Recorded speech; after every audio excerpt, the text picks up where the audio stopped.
राधे राधे दोस्तों, आप सभी का स्वागत है आपके अपने चैनल व्रत पूजन और कहानियां में। मैं आज आपको पुत्रदा एकादशी की व्रत कथा सुनाने वाली हूँ।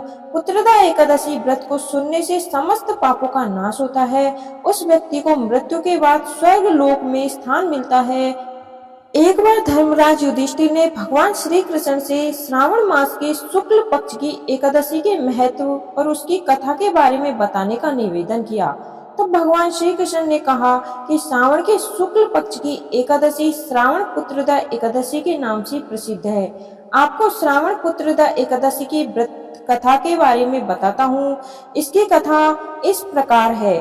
द्वापर युग में महिष्मती नगर था, जिसका राजा महिजीत था। उसे पुत्र न होने के कारण बड़ा ही दुख था। राजपाट भी उसे अच्छा नहीं लगता था। वह मानता था कि जिसका पुत्र नहीं है उसे लोक और परलोक में कोई सुख नहीं है। उसने कई उपाय किए, लेकिन उसे पुत्र की प्राप्ति नहीं हुई। जब वह राजा वृद्ध हो गया तो एक दिन सभा बुलाई और उसने प्रजा को भी शामिल किया। उसने कहा कि वह पुत्र न होने के कारण दुखी है। उसने कभी भी दूसरों को दुख नहीं दिया, प्रजा का पालन अपने पुत्र की तरह किया। इसके बाद भी उसे पुत्र की प्राप्ति नहीं हुई।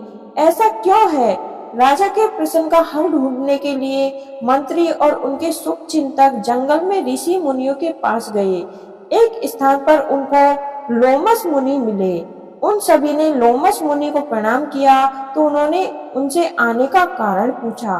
तब उन सभी ने राजा के कष्ट का कारण बताया।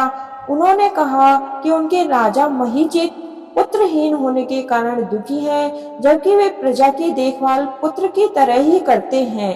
तब लोमस ऋषि ने अपने तपोबल से राजा महिजीत के पूर्व जन्म के बारे में पता किया।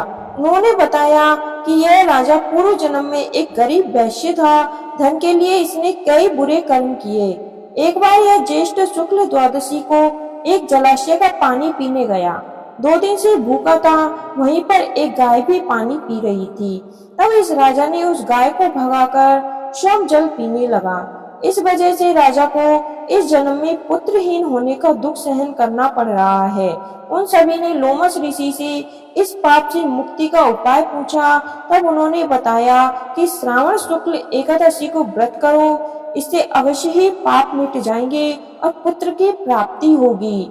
सभी मंत्री और शुभचिंतक वापस आ गए और श्रावण शुक्ल एकादशी के दिन सभी प्रजा ने विधि पूर्वक व्रत रखा और पूजा की रात्रि जागरण किया।